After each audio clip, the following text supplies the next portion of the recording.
Hello, friends. We're back again. It's Fightful.com, and it's time for your weekly post-Impact Wrestling post-show. I just said post and then Impact and then post again.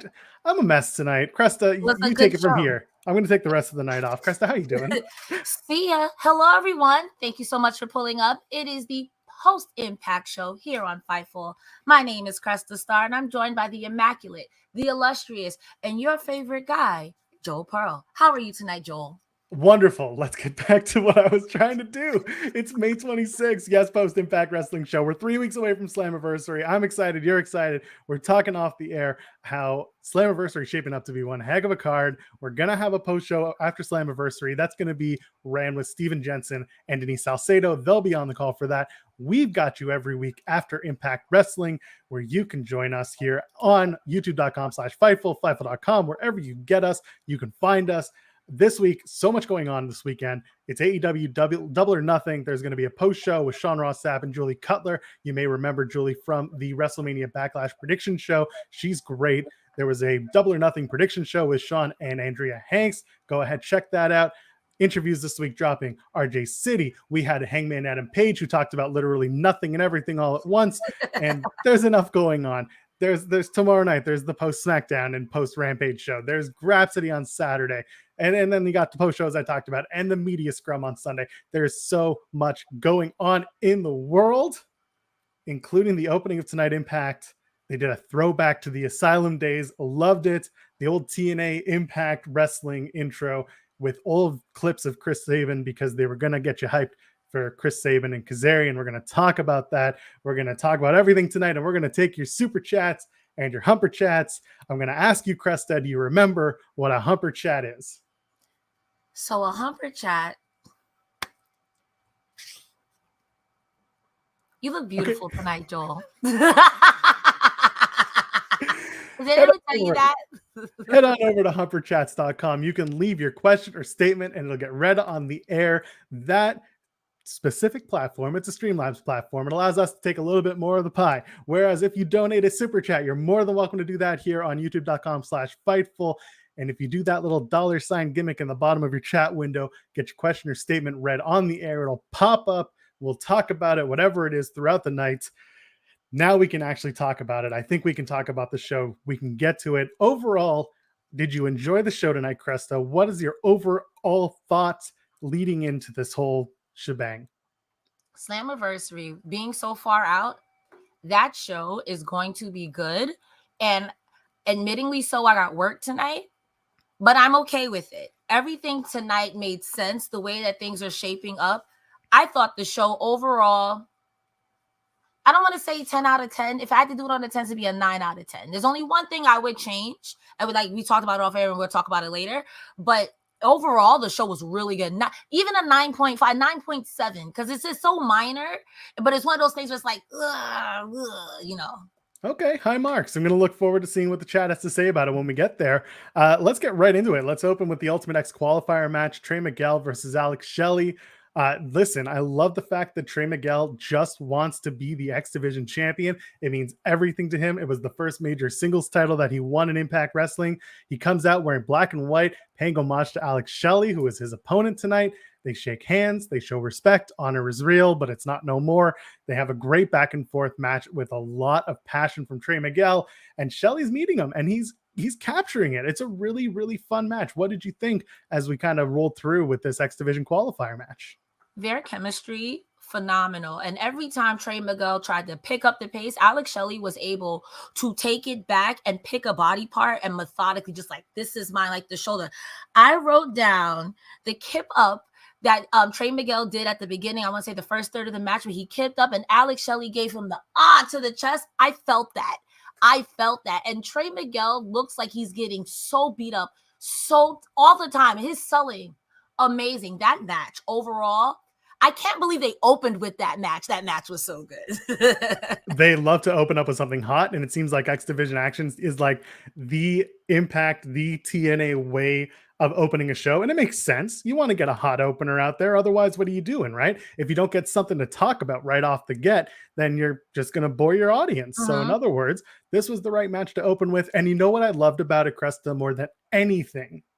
The match wasn't your traditional flip flop and fly, everyone runs around and jumps everywhere type of X Division match. And I like those matches. Don't get me wrong, but I enjoyed this match because Alex Shelley can be such a grounded wrestler when he wants to be, and he did that tonight with Trey Miguel. I really enjoyed that part. I think that if he went higher, he felt maybe just the psychology thinking that you would meet Trey Miguel at a place where you guys are equal. If not, Trey Miguel's just a little bit better. Take him down, take him off his feet, make him look like he's really getting beat up. And there were some gnarly flips that Alex Shelley was able to either take or reverse them and then go back working to the shoulder, go back working to the leg.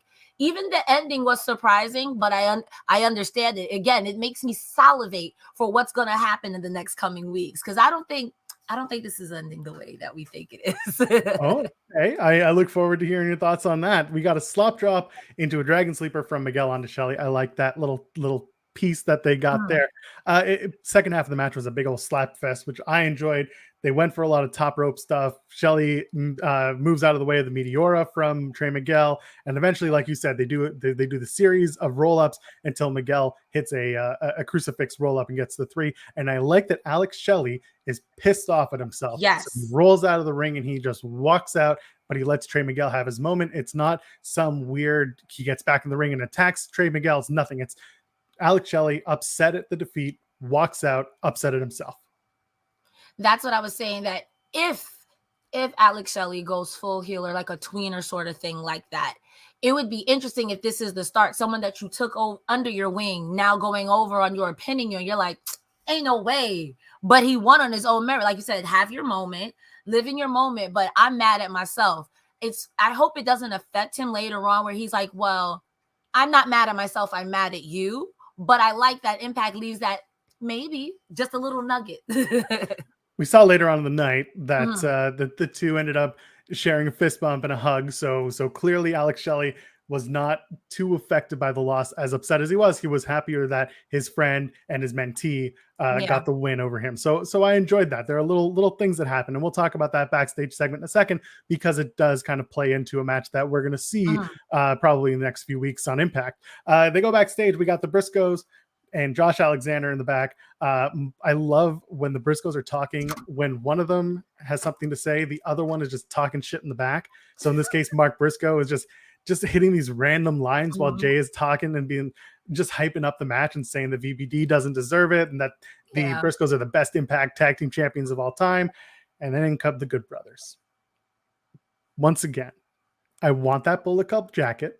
If you know where to get that Bullet Club jacket, please let me know. Drop me a line at Joel Pearl. But Good Brothers come in. They say to the Briscoes, hey, if your title reign wants to be meaningful, you got to beat the Good Brothers. And Briscoes say, when and where, baby? When and where?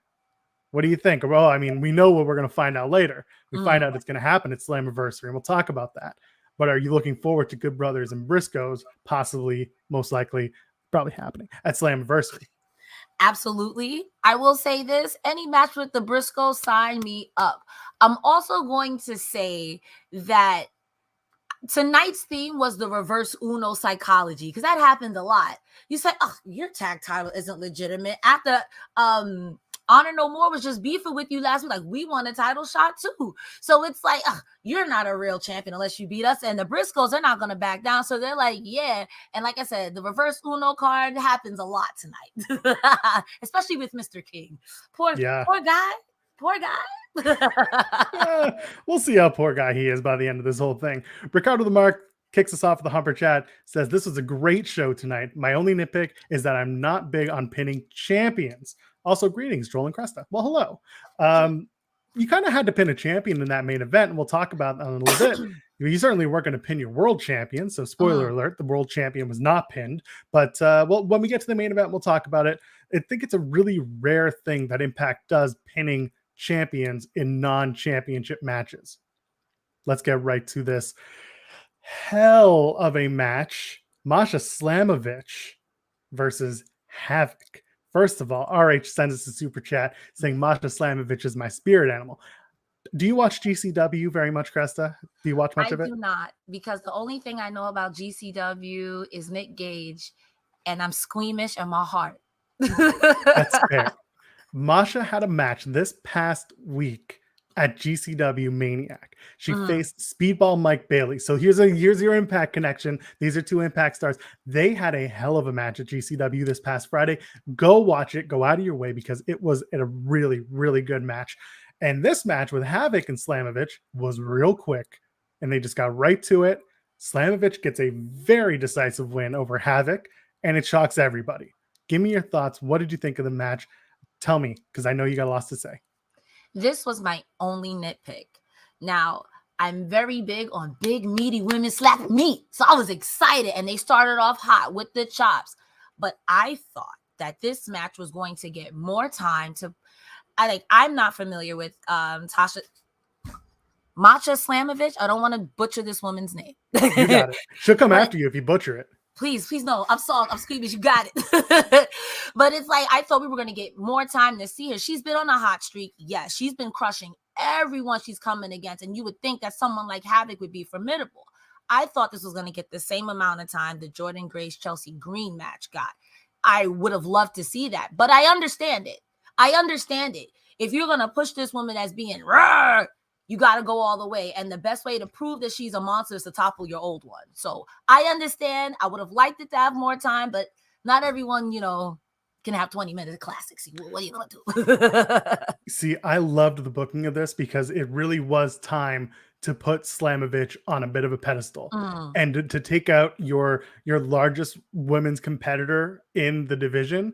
That's a big deal. And they made it a big deal because that was something unexpected, especially so quickly. And you know what did it? It was just a series of kicks and just got her with the body kicks and then a scissor kick and then a kick to the head. And then she hit the snowplow and that was it. Even Decay was like, what the hell just happened? It was really smart booking, in my opinion, because they're trying to get you to understand that all eyes in the Knockouts division should be on Masha Slamovich. Whoever walks out of Queen of the Mountain needs to fixate on Masha Slamovich and what she's doing. That's why I really liked where this match went and where they're trying to put Masha Slamovich. Like I said, I understand it.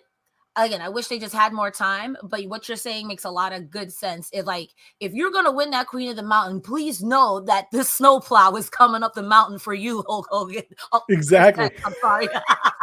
Sorry. Oh, I love it. Let's hop into a couple of super chats.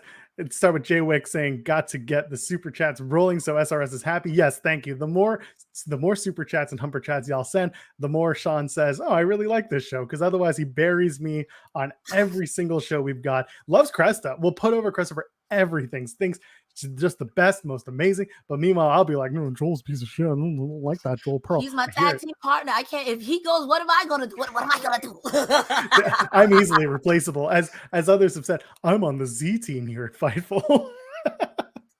You'll always be my number one. I'm gonna get a photo and put it up you in the back. You're right in the backdrop. The whole backdrop is just going to be a photo of me, just like that.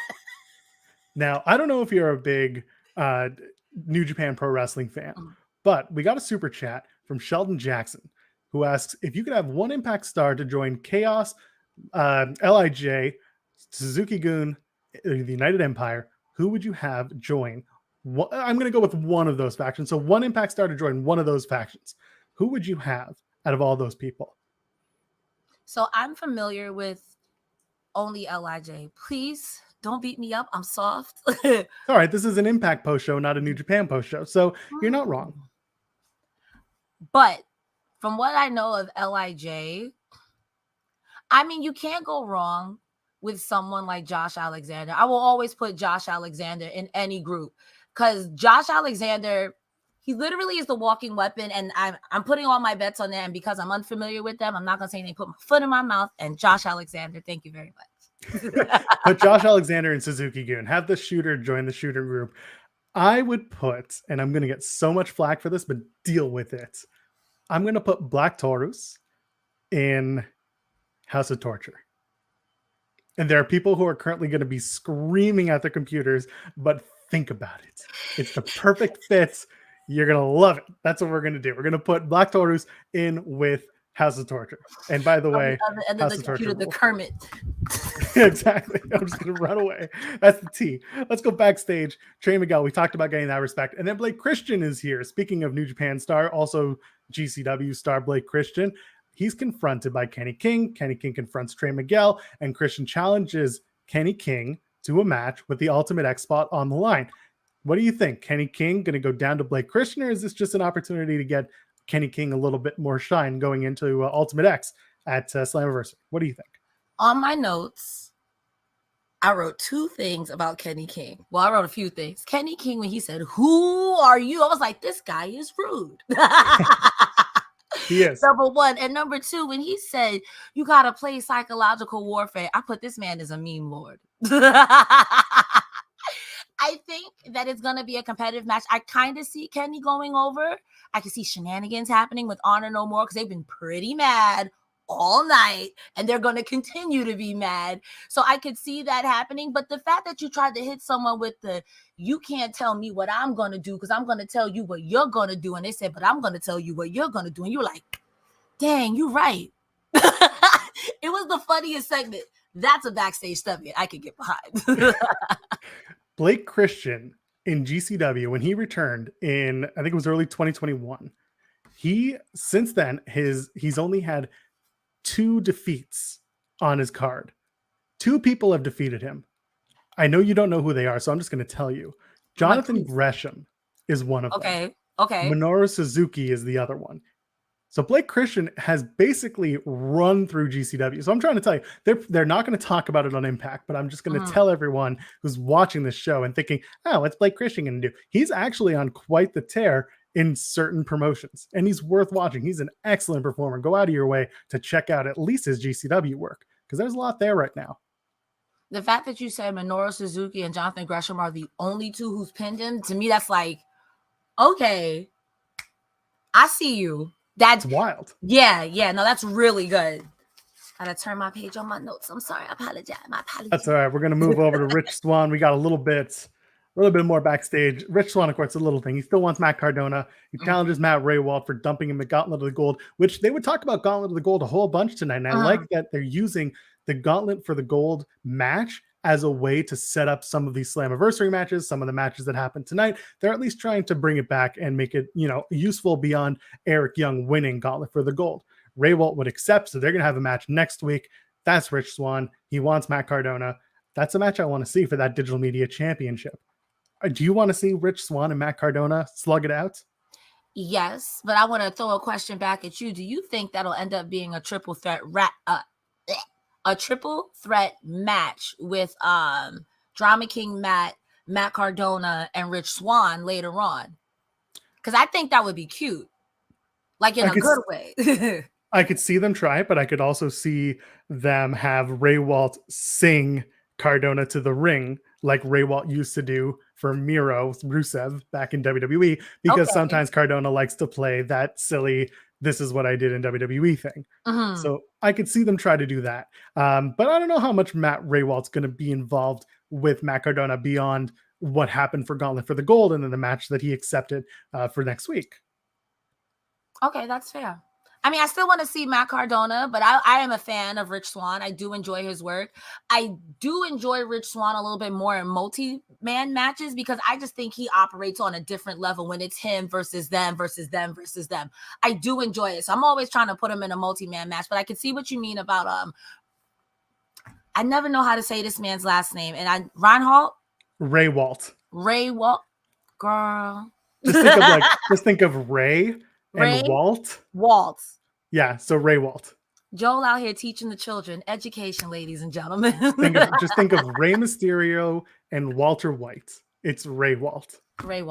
I'll never forget that now. There you go. Easy as that. It's not the perfect pronunciation, but it's at least the closest that most can get to that name. Chelsea Green, speaking of Matt Cardona, she's in action. She takes on Jordynne Grace in a match that I did not expect to be A, as good as it was, and B, as long as it was, and C, as competitive as it was. And I love the fact that it opens up with Tom Hannafin saying Chelsea Green is here, but Matt Cardona isn't because he's still on their honeymoon. And then proceed to say, Chelsea can show up to work. Why can't you? I love that. That's such a stupid reason not to be at work when your partner is there. So there you go. Cardona's not there. Chelsea Green is there. Jordynne Grace is there. Talk to me about this match because, like I said, hard hitting, very fun match. I thought that, like I said before, I thought that the way that the Havok Masha Slamovich match went, this match was gonna go. Chelsea Green busting out of that first muscle buster, I literally was in my chair like, there's no way. And then when Jordynne Grace hit it with the second muscle buster and then did the flex at the end, I was like, I would never want to wrestle this woman. She is pure power. And Chelsea Green, I have a whole new respect for, because that match, like you said, super competitive. Chelsea Green was no slouch. Every time taking advantage of Jordynne if she was powering too hard, slamming her into stuff. The best. Honestly, I would like to see them go a little longer now. Now it's like, okay, what happens if you guys get in a cage match? Because I know y'all do that at Impact. So listen, I know that Chelsea Green can work. I know that Chelsea Green can wrestle. I think she's very underestimated. People are saying in the chat, folks underestimate Chelsea Green all the time. And it's true because people are so used to just seeing her as like this beautiful woman who just talks her shit and that's it. When in reality, she knows how to wrestle. She knows how to do her thing. So for her to come out here, have a match with Jordynne Grace, who is a great wrestler herself, who is a powerful woman. I mean, listen, one of my favorite opening segments of this match, Jordynne Grace hits a side slam on Chelsea Green, but she doesn't like go down with Chelsea Green. She just drops her. Doesn't go down, doesn't do the side slam, doesn't drop down, just drops her on her back. And I love that. Little shit like that makes me laugh every single time. And then, of course, Green is like trying to duck a lot of Jordynne Grace's power moves, trying to get her with kicks and slaps and everything. It's a good speed game. Like Chelsea's the fast one and Jordynne Grace is the powerful one. So there's a good matchup and good chemistry there. Really enjoyed it. It comes like one of those things, like I don't want to say David and Goliath, because that's not by any means of what this was. But the fact that you're like, I can dodge and hit her here and use her power against her is really smart. And she's thinking, I mean, yeah, it's classic or whatever it is, but Chelsea Green really put her through the ringer. And there were moments where I was like, is Chelsea Green about to pin Jordynne Grace? What is happening here? It was really good. Like I cannot stress enough. I have a whole new healthy respect for Chelsea Green. A whole new healthy respect. Chelsea Green hits this like alley-oop reverse flatliner type of thing and gets that 2.9. That's what you're talking about. And that was absolutely crazy. I loved it. Yes. And then like you talked about the muscle buster from Jordynne Grace. She did a spinning rack bomb. There was some really awesome back and forth between these two. And then eventually Jordynne Grace gets that Grace driver, pins Chelsea Green in a match that really, I think, gave more credence to Chelsea Green being a good wrestler in Impact. If not for professional wrestling, the whole thing about it is make someone else look good. And they both made each other look good. But I agree with you. Chelsea Green ended up coming out, even though she lost, she came out on top, in my opinion. And I think that's yours as well. Yeah, come out on top with us, by the way. Leave us a thumbs up on this video here on youtube.com/Fightful, the post-Impact Wrestling show. Donate your super chats. Get them in. Come and join us in the chat. We appreciate y'all. Let's talk about Honor No More and Scott D'Amore. We made reference to the Good Brothers and the Briscoes, while Honor No More are saying this is an unsafe work environment. Scott D'Amore, Maria isn't there because Mike Bennett speared his own wife last week. That's why she wasn't there. But thankfully, they're not doing OGK versus Good Brothers at Slammiversary because Scott D'Amore, who, by the way, I love that Scott D'Amore is trying to sell OGK versus Good Brothers as like this amazing match that everyone wants to see happen. And I'm like, no, please don't do this. Instead, they're going to do Good Brothers and the Briscoes at Slammiversary. What are your thoughts? Are we good? Is it a good match? This is the one you want to see. This is the star quality tag team title match you want for Slammiversary. Yes. And I just think it's funny that Honor No More is yelling at Scott D'Amore that this whole place is an OSHA violation. And I was thinking to myself, like you said, didn't you push your, you know what? Okay. And like, you're right. I don't want to, not to say I don't want to see them wrestle, but I don't want to see that rematch. You know, I want to see the Good Brothers versus the Briscoes, even if it eventually does lead up again to a Violent by Design, which, I mean, you've had your rematch, you lost, you know, but I don't think that's done. And I'm not mad at it. I'm not mad at it because we'll talk about it later. But Cody Deaner in that main event was being the man. We're going to talk about that. Yes, we are going to get there because I agree with you. And I was having talks about Cody Deaner in another conversation I had earlier today that, yes, absolutely made me realize that is it. He did a great job tonight. We'll talk about that. Yeah. We're in the backstage still. Deonna Purrazzo has a little one-on-one, and she's saying everyone's, after Deonna Purrazzo, including Mia Yim, Tasha Steelz comes out and says she's the history maker, not Deonna Purrazzo. She beat 5 other women to win Ultimate X. That's facts. She won the Knockouts title. That's fact. She is on top of the world right now. Well, she could be, but she's got to defend that title in the Queen of the Mountain match. And instead, Tasha Steelz invites Deonna Purrazzo to sit ringside next week to watch Mia Yim versus Savannah Evans. I'm looking forward to that match. That is a hard-hitting affair for Savannah Evans and Mia Yim. What do you think? I like it, but I can't imagine Mia Yim right now on Twitch laughing while he's like, you guys have to jump me next week, you peasants. I think that is so funny that Tasha Steelz is like, listen, I don't really care for you, but Mia Yim is a problem. An enemy of my enemy is my friend. So, just have a little seat. I'm curious to see if someone is A, going to run down to help Yim, or B, Yim is just going to beat up all 3 of these women, or not so much beat up, but like menace them. And they're going to be like, oh, what are we going to do about that? And then eventually they're going to have to jump her. Maybe a triple threat, multi-women matches. Again, I'm a shill for it. I won't be apologetic about it. So I'm really, really interested to see how that plays out. But like you said, it's going to be a hard-hitting match, and I can't wait to see big, meaty women referee. You got to assume every woman in Queen of the Mountain is going to get involved in this match after the fact. You got to. Maybe they won't. Maybe it'll just be a win for one of the 2 women, and that'll be that. Or maybe Savannah Evans and Tasha Steelz and Deonna Purrazzo get involved. Who knows? Who knows what they do? But it's going to be a good time.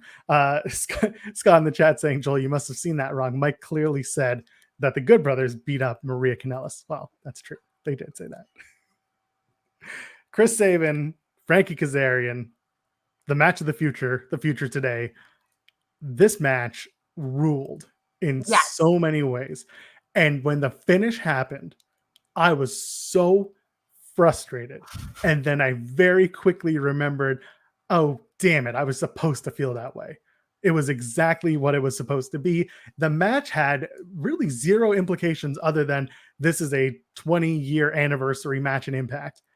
But with both men going after each other, reminding you that they're still top of their game, and let's just get right to it.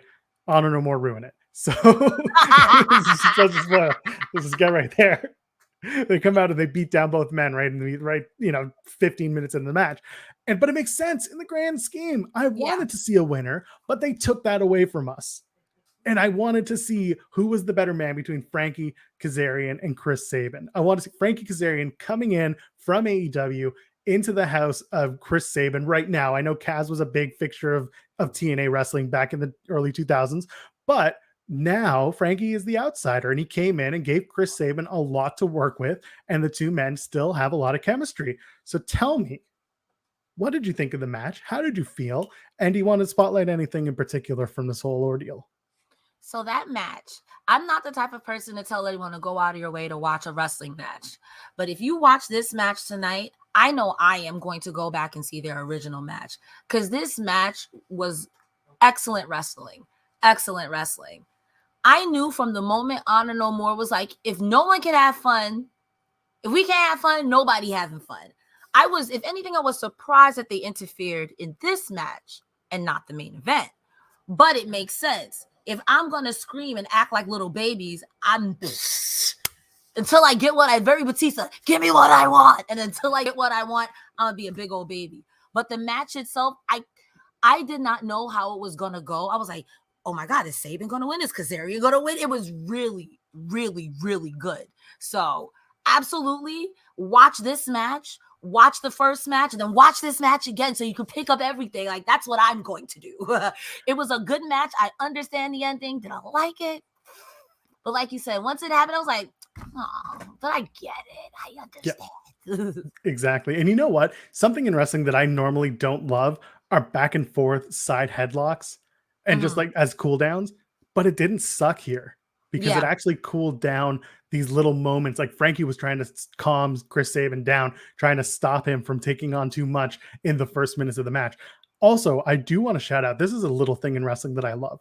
When an opponent takes a little jump before they get hit with a cross body from the top rope, I love that. It adds to the impact. So Kazarian is about to take this top rope crossbody from Chris Sabin. And as Sabin comes off top rope, Kaz kind of like jumps to catch him so that he can land, and it adds to the impact. And I love it when wrestlers do that, because it just gives you that little extra oomph, that little extra noise that comes from the ring when you do that. And the two guys, again, technical wrestlers, back and forth. Kaz gives a lot to Sabin. We talked about it in his house, and there wasn't really much else because Honor No More came in. They ruined it, got a lot of heat on it, and that was the match. Go ahead and watch it, though, because for those 15 minutes, it was a great exhibition. Agreed. And I think that Honor No More did what they were trying to achieve, which is literally be honorable no more. They proved their point tonight. They did. Yeah, exactly. Let's go backstage. We're back to Honor No More because, of course, those jerks have to come back from what they did. And they're just talking about it. 20 years. What has Impact done in 20 years? 20 years of disrespect, 20 years of lies, of honor, and the dishonor. Sorry, the lies and dishonor shown to Honor No More. And by the way, I like that Eddie Edwards is the one saying that the dishonor was shown, because Eddie Edwards is the one who was the heart and soul of Impact Wrestling for so long. It's good stuff. I really enjoy that. They're just piling it on. And then Heath and Rhino come in. They call Honor No More stupid, as you do, and then say that they got fired from their last jobs. And that's what the problem is. But then they bring in, they basically talk up Impact. They say, they gave them all an opportunity. That Rhino was like, in 2005, Impact were the only ones willing to give me a shot. And then Heath and Rhino, I assume, we're going to challenge Honor No More. They got to do something, because security broke them up before we can get any sort of finish to that little backstage segment. What do you think of that? I think that anytime that Heath and Rhino are highlighted, fantastic, 10 out of 10. I just worry sometimes with, like, throughout the night with Honor No More. I understand you guys are beefy, but don't, like, when I say beefy, I mean, like, you guys are mad at everyone, but don't suck in everybody. I don't want it to be a thing where I'm sucking in this person, I'm sucking in that person, I'm sucking in that person, and it can become a little jumbled.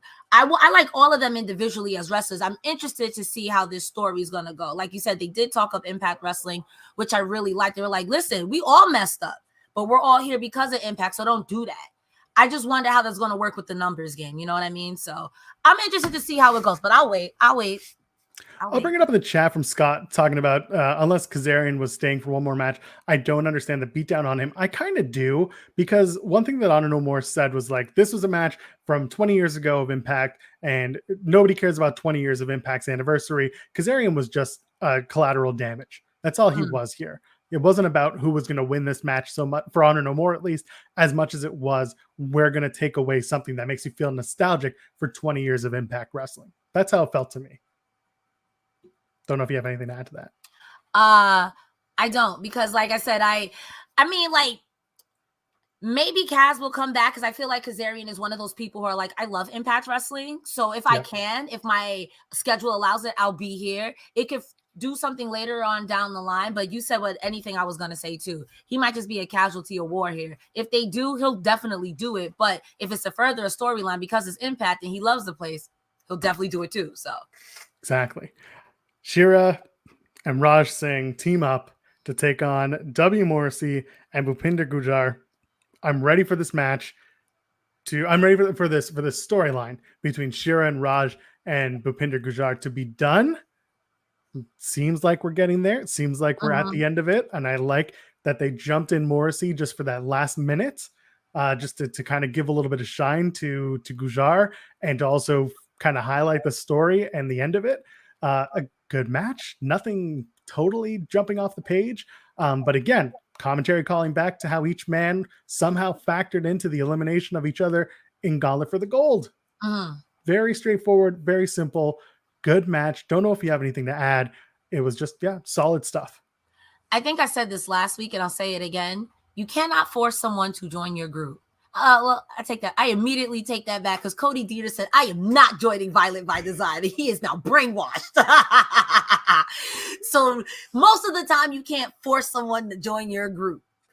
And it's like you literally can't force this guy. And now you got beat up by someone who's 7 feet tall. Hopefully this is the end. I would like to see them do other things. But also I do like the chemistry in the ring. Like you said, the hot tag to Morrissey. And then at the end, he was like, you want him, which I thought was a really nice touch. And I think commentary put that over as well, that Morrissey knows what it's like to work in a tag team, to work with someone. You know what I mean? That's what I liked. I liked it. But I hope it's over. Impact seems to really want to push Gujjar, which is good. Yeah. He's got a great look. He speaks very well. He's the right person in that company. It works for me. And teaming him with Morrissey made perfect sense, just because W. Morrissey is so over with the crowd. He's just someone, like you said, when he did that hot tag, he said, you want this guy, and tagged him in. And again, that was to finish off their storyline, because Gujjar gets the pin on Raj Singh with that gargoyle spear.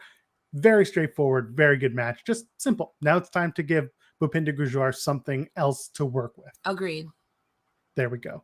What do we got? Here we go. From Jesus Garcia, I'm watching behind, so I'm not sure if you've mentioned it, but watch the Laredo Kid versus Black Taurus match back on BTI. It's up on their YouTube channel. I agree. I'm laughing to myself right now because before we went on the air, I asked Cresta, hey, have you watched BTI yet? And she said, no, I'm going to watch it later. It's okay. That's what we do sometimes. Black Taurus versus Laredo Kid is a really fun match. It is lucha nonsense everywhere, and I mean that in the best way. Go out of your way. I'm not going to spoil who wins it, but it's on the Impact channel, so you can go ahead and find that. It's on BTI.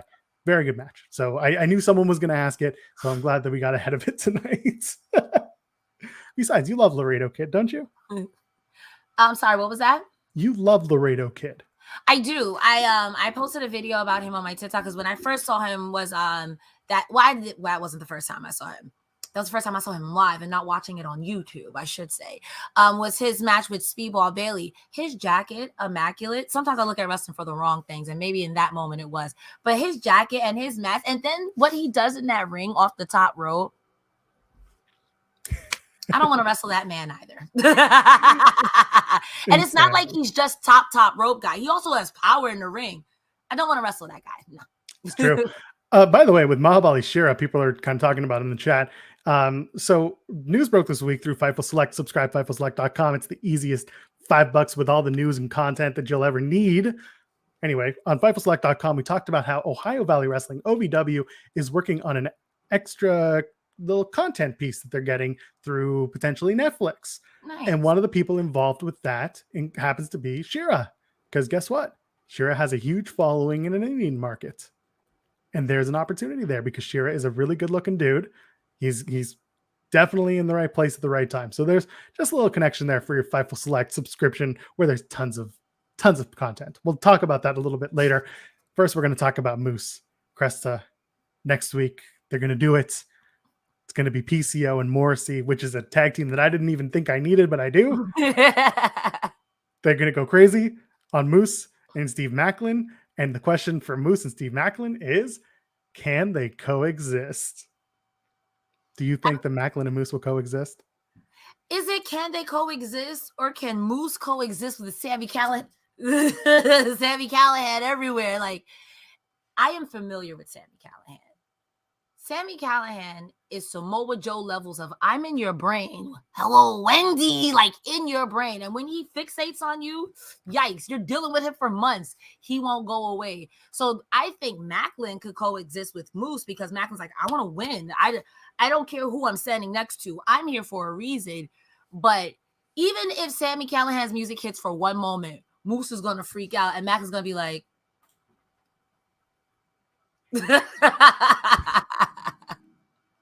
I am, in fact, geeking out over PCO and Morrissey because I feel like the combined total age from those two is like 78.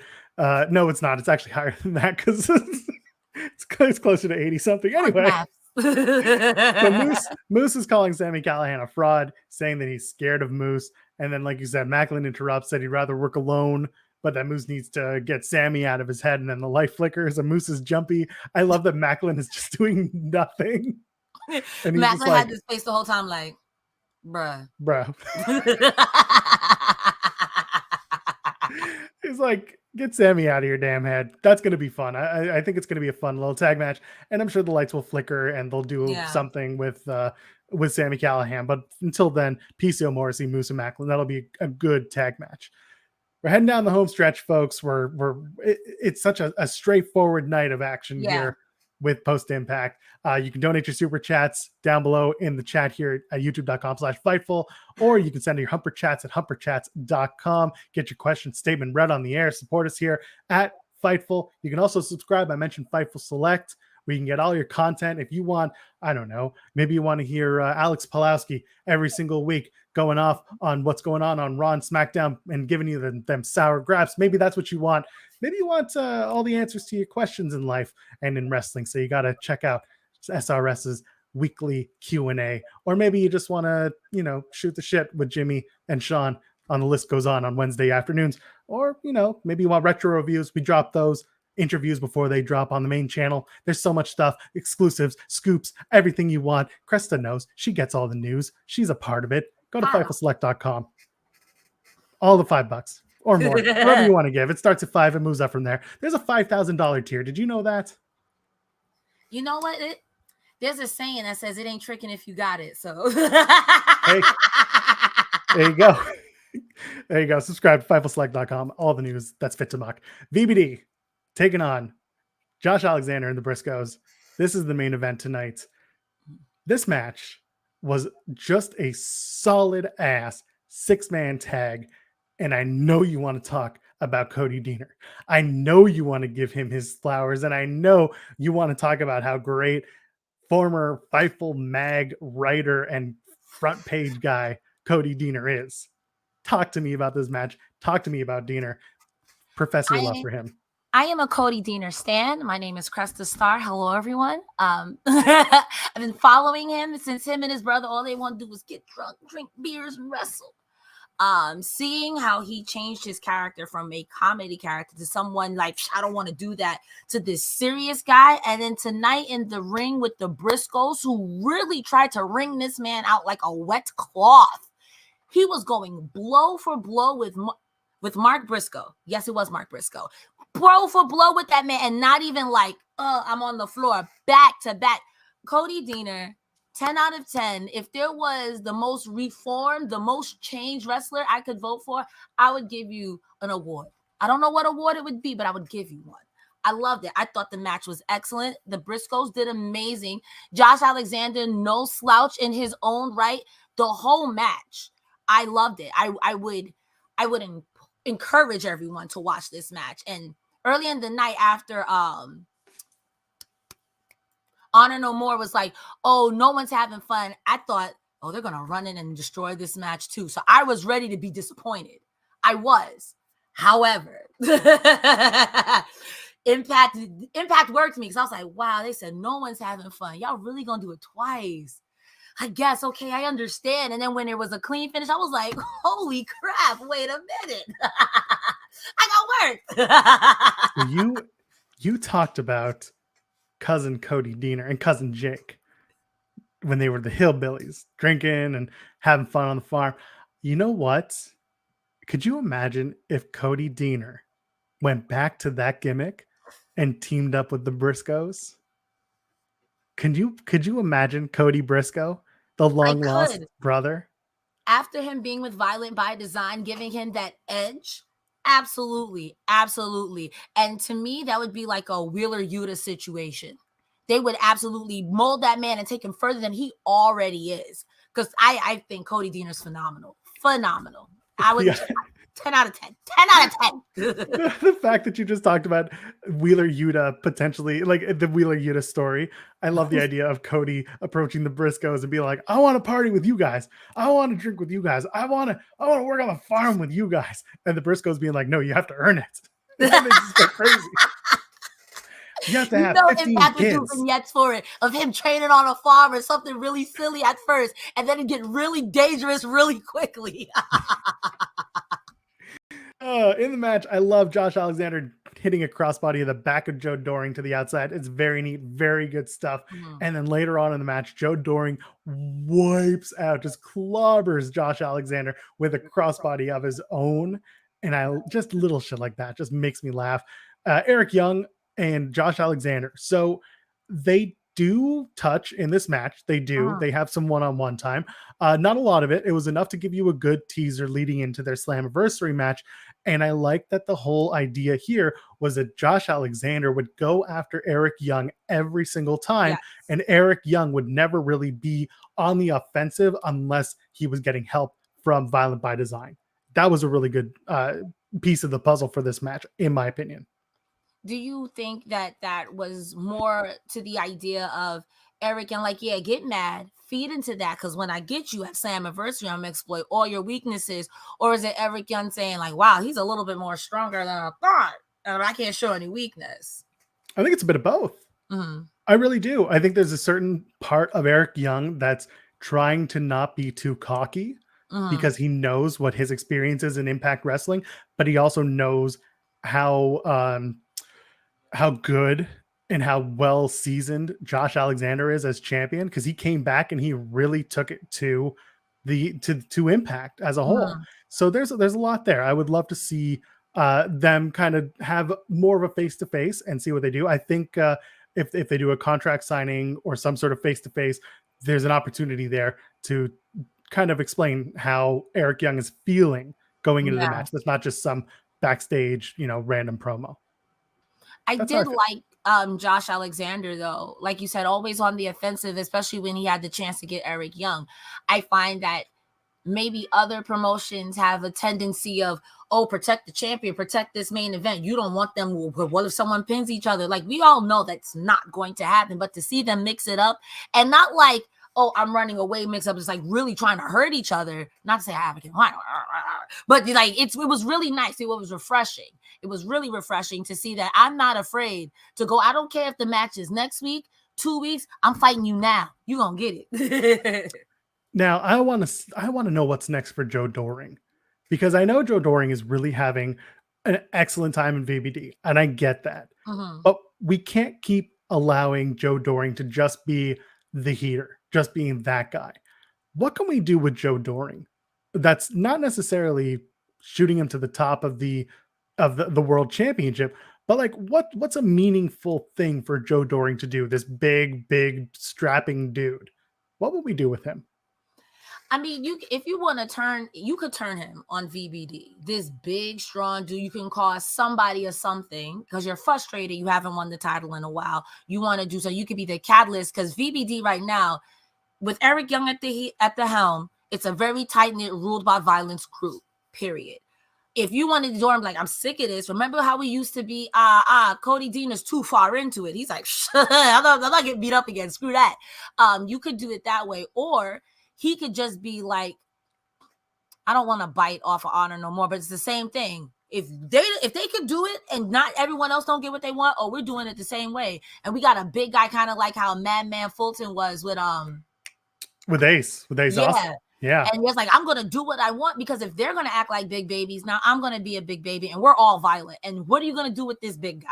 What are you going to do with this big guy? I can see them trying to stranglehold Impact. Poor Scott D'Amore, it's like shaking him down. Like, I want my title shot again. And it doesn't matter until I win.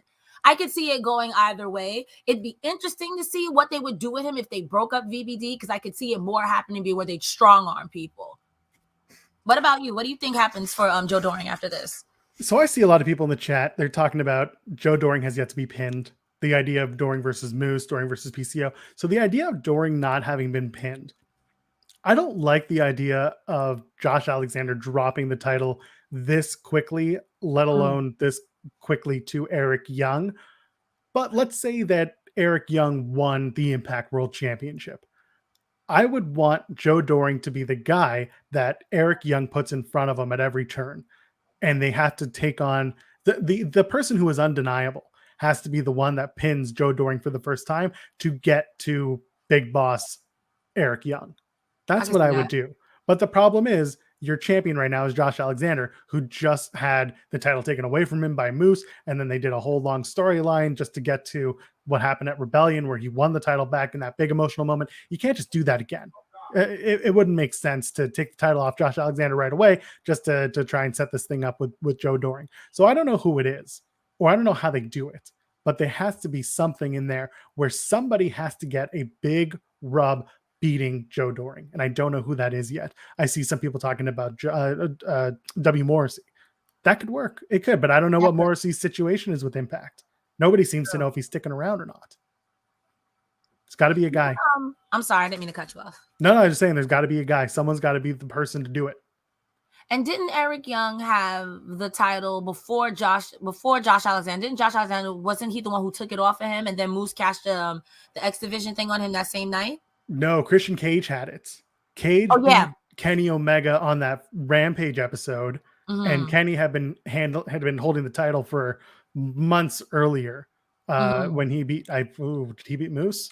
Trying to remember what it was, but either way, I can't go the backwards lineage. I can go the forward lineage, but either way, got you. Yeah, but it was Kenny, Christian Cage, and then Christian dropped the title to Josh Alexander, and then Moose did the call your shot that night, and then Moose up until Josh Alexander beat him recently for the title.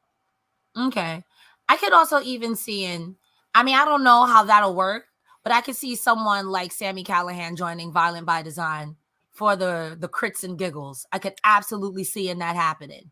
And that could also be the link. Go ahead. Break up. Sorry. What were you saying? No. I was sorry. Chad was all piling on. Rich Swann was the one who Kenny beat. Rich Swann was the one that had the title when Kenny won the title, because they did the unification thing, the title for title at Rebellion the year before. My bad. Sorry to cut you off. No, you good. Please. don't beat up Joel. We were all trying here. The brain is old. I didn't want to take away from your point, because you were making a very good point. Now let's see if I can remember. Speaking of old brains, Sami Callihan. I could see Sami Callihan joining Violent by Design and also being the reason why Violent by Design breaks up. Because Sami Callihan, the wrestler, his ethos is like, okay, I'll do this, but I'm crazy. That's a interesting and weird call, and I'd like to see it, because they did do Sami Callihan and Eddie Edwards. They were tag partners for a short amount of time in Impact. So maybe Sami joins, infiltrates, kicks out Eddie Edwards. I don't want to restart the Eddie Edwards Sami Callihan feud. No, I mean Eddie Edwards. This was years ago. I'm talking about Violent by Design. Oh, sorry. I was talking. I was looking at Honor No More. Someone was talking about Honor No More. Sami Callihan joining Violent by Design. Yes. And then y'all let Eric Young talk to you like that? It could never be me. Oh, that's actually a good idea. Okay, yes, that I like. I'm gonna stop reading chat. Chat, you go. But yes, no, I like that. Have Sami join Violent by Design. Have him and Eric Young have a whole back and forth. That's the good stuff. I would do that for sure. Meanwhile, in the match, we talked about Doring clobbering Josh Alexander with that outside crossbody. Meanwhile, Diener hits Mark Briscoe with Eric Young's hockey mask. Eric Young hits Mark Briscoe with the pile driver, gets the victory. Eric Young gets the pin. That's the champion who was pinned tonight, by the way, was the tag champion by the number one contender for the Impact World Champion. That's why I didn't mind it, because it made sense. Again, the 6-man was two sets of champions versus Violent by Design. So it works, because at least it's the guy who's holding a tag title being pinned by the number one contender for a singles title. So it doesn't really hurt anybody as much. And also it was a distraction finish. So it works here. And that's the end of Impact for this week. They're just kind of all getting on the way to Slammiversary. What are we feeling at the end of this show? Did it do it for you? Were you expecting more? What did you think? Like I said, my only complaint was that I just wish that one match had more time. But overall, this was a very solid. I'm not saying it's go home vibes, but it's very much like go home is around the corner. And it's really good. And it puts a lot of things like, this could go this way. This could go that way. And I really appreciate what Impact Wrestling did tonight. It was really, really good. I had saw in the chat, and I'd be remiss if I didn't say this. I had saw in the chat that someone had said, when the lights flickered, instead of Moose switching, it should have been Johnny Swinger and Ziggy. Thank you. Conspicuous by their absence tonight. Johnny Swinger, the Swing Man, and Zicky Dice. On the little... Just on the cart. I'm gonna hate to the point I love it. We're gonna do it. We're gonna do that. That is Swingman is gonna win. Swingman is gonna be the one to pin Joe Doring. That's what I